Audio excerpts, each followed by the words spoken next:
HSC অর্থনীতি final suggestion.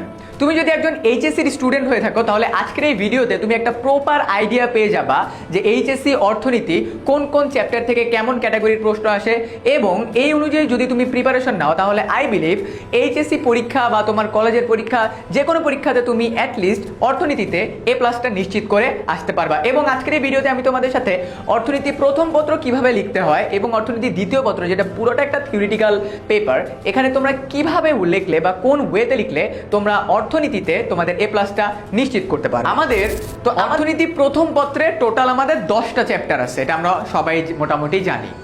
Always মাথায় রাখবা অর্থনীতি প্রথম পত্রের যে 3টা প্রথম চ্যাপ্টার আছে, চ্যাপ্টার 1, চ্যাপ্টার 2, চ্যাপ্টার 3, মৌলিক অর্থনৈতিক সমস্যা, এই চ্যাপ্টারটাতে আমাদের তোমার উৎপাদন সম্ভাবনা রেখা এবং অর্থ ব্যবস্থা আছে। এই দুইটা টপিক যদি তুমি কভার করো তাহলে তুমি 20 মার্কের সৃজনশীল কমন পাচ্ছ।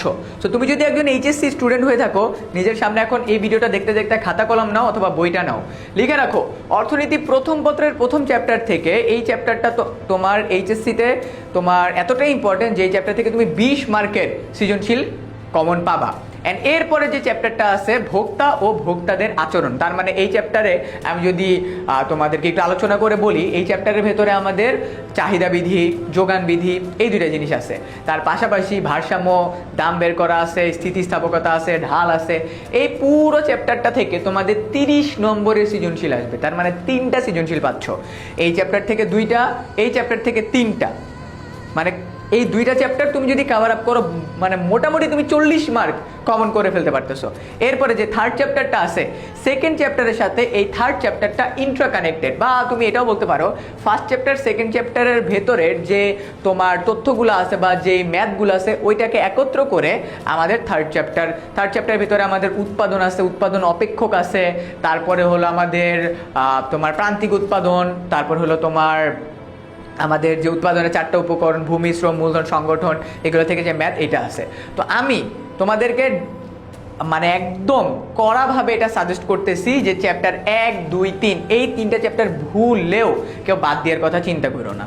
ওকে, তো আমাদের এইচএসসি পরীক্ষার জন্য আমরা এই 3টা চ্যাপ্টারকে ডেফিনেটলি একদম ভালোভাবে কমপ্লিট করবো, কারণ এটা আমাদের ভিত্তি। ফোর্থ চ্যাপ্টার একটা সৃজনশীল আসবে, তুমি চাইলে পড়তে পারো, চাইলে স্কিপ করতে পারো।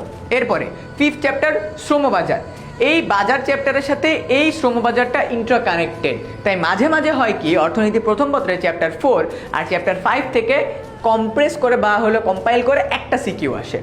ওকে, সো যে এই চ্যাপ্টারটা পড়বা তার জন্য কমপ্লিমেন্টারি এই চ্যাপ্টারটা পড়া হয়ে যাবে। ডান। এরপরে আমরা যাচ্ছি তোমার মূলধন চ্যাপ্টারটাতে। মূলধন চ্যাপ্টার থেকে আমাদের সিকিউ আসবে, একটা সিকিউ আসবেই। তো তুমি যদি মূলধন চ্যাপ্টারটা পড়ো তুমি কমন পাবা।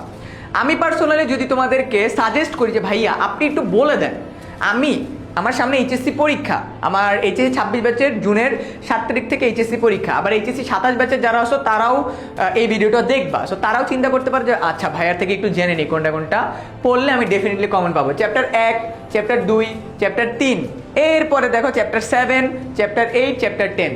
আমি আবার বলতেছি 1, 2, 3, 7, 8, 10 এই কয়টা চ্যাপ্টার তুমি যদি কমপ্লিট করো, বিলিভ মি তুমি প্রতিটা বোর্ডের কোশ্চেন কভার আপ করতে পারবা, তুমি 7টা সৃজনশীল চোখ বন্ধ করে ভালোভাবে অ্যান্সার করে আসতে পারবা। বাট যদি কোনো স্টুডেন্ট এরকম থাকো যে ভাইয়া অর্থনীতি প্রথম পত্রে আমি একদম ফুললি ম্যাথ আনসার করব, তাদের জন্য কি কি আছে? চ্যাপ্টার 1, 2, 3, চ্যাপ্টার 6, চ্যাপ্টার 8, চ্যাপ্টার 9, যে ম্যাথ অ্যান্সার করবা ফুললি 70-70 পেতে পারবা, যে থিওরি অ্যান্সার করবা সে মনে করো 70-70 না পেলে 60-65 দিকে পেয়ে যাবা। তো আমি তোমাদের অর্থনীতি প্রথম পত্রের একদম প্রপারলি সাজেশনটা প্রোভাইড করে দিলাম যে কোন কোন চ্যাপ্টার তুমি পড়বা, কোন কোন চ্যাপ্টার তুমি চাইলে ছাড়তে পারো।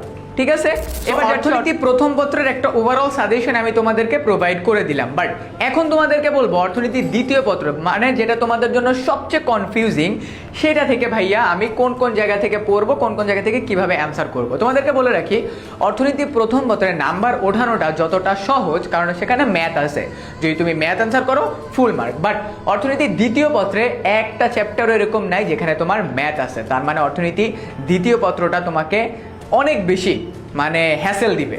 বাট এই ভিডিওটা যারা দেখতেছো তাদেরকে হ্যাসেল দিবে না, কারণ আমি তোমাদেরকে এখন স্ট্র্যাটেজিটা বলে দিব। অর্থনীতির দ্বিতীয় পত্রের ক্ষেত্রে অলওয়েজ চেষ্টা করবা প্রতিটা চ্যাপ্টারে তুমি চিত্র বেসিসে অ্যান্সার করতে। মনে করো আমি তোমাদেরকে এক্সাম্পল দেই, তোমাদেরকে বলবে বাংলাদেশের অর্থনীতির সমস্যাগুলো কি কি, সম্ভাবনাগুলো কি কি, সৃজনশীল এটাই আসে।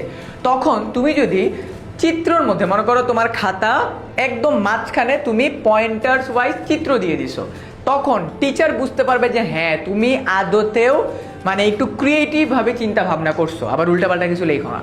এক্স্যাক্ট ইনফরমেশন দিও, বাট এমনভাবে তুমি খাতাটাকে প্রেজেন্ট করবা যাতে টিচার দেখে বুঝতে পারে যে না এই স্টুডেন্টটা একটু চিন্তা ভাবনা করে অ্যান্সার করছে। আমাদের অর্থনীতি প্রথম পত্রের মতো দ্বিতীয় পত্রেরও চ্যাপ্টার 1, 2, 3 তিনটা চ্যাপ্টারই অনেক ইম্পর্টেন্ট। তিনটা চ্যাপ্টার থেকে একটা একটা করে সিকিউ আসবে। অর্থনীতি বাংলাদেশের কৃষি এই চ্যাপ্টার থেকে 2টা আসতে পারে। দেখো বাংলাদেশের কৃষির ক্ষেত্রে তোমার প্রাকৃতিক দুর্যোগ বা আধুনিক সেচ পদ্ধতি এগুলো থেকে নর্মালি প্রশ্ন এসে থাকে।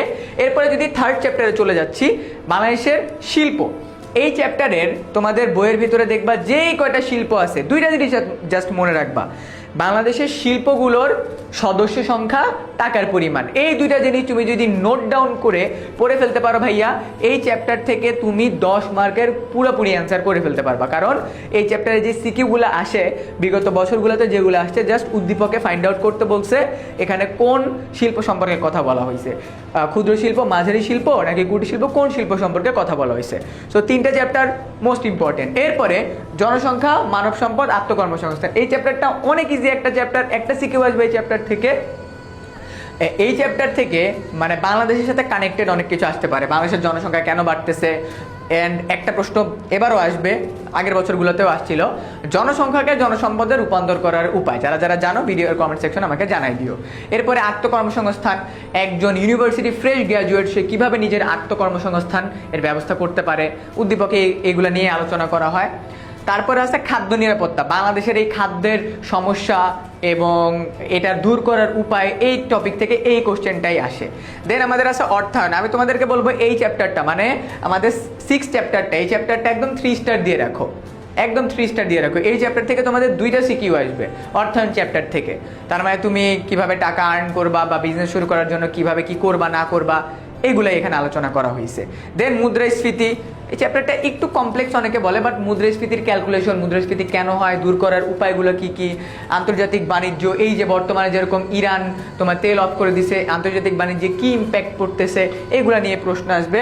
অ্যান্ড সরকারি অর্থব্যবস্থা আর উন্নয়ন প্রকল্প, এই উন্নয়ন পরিকল্পনা 9 আর 10 নম্বর চ্যাপ্টার মিলায় একটা সিকিউ আসে। যদি কেউ আমাকে জিজ্ঞাসা করে ভাইয়া আপনি আমাকে বলে দেন কোন 7টা চ্যাপ্টার পড়লে বা কোন 6টা চ্যাপ্টার পড়লে আমি কমন পাবই, ওকে তাদের জন্য বলতেছি চ্যাপ্টার 1, 2, 3, চ্যাপ্টার 6, 1, 2, 3, 6, 7, 8, 1, 2, 3, 6, 7, 8 এই কটা চ্যাপ্টার যদি তুমি পড়ো তাহলে তুমি অর্থনীতি প্রথম পত্রের মতো অর্থনীতি দ্বিতীয় পত্রেও তুমি কমন পেয়ে যাবা। ওকে, আজকের এই ভিডিওতে আমি তোমাদেরকে এইচএসসি অর্থনীতির একটা কমপ্লিট সাজেশন প্রোভাইড করে দেওয়ার চেষ্টা করছি। এই ক্লাস নিয়ে বা এই ভিডিও নিয়ে যদি তোমার কোনো প্রশ্ন থেকে থাকে সেটা আমাকে এই ভিডিওর কমেন্ট সেকশনে জানিয়ে দাও। আর হ্যাঁ, এই ভিডিওটা যদি হারিয়ে ফেলতে না চাও ভিডিওটা এখনই সেভ করে রাখো।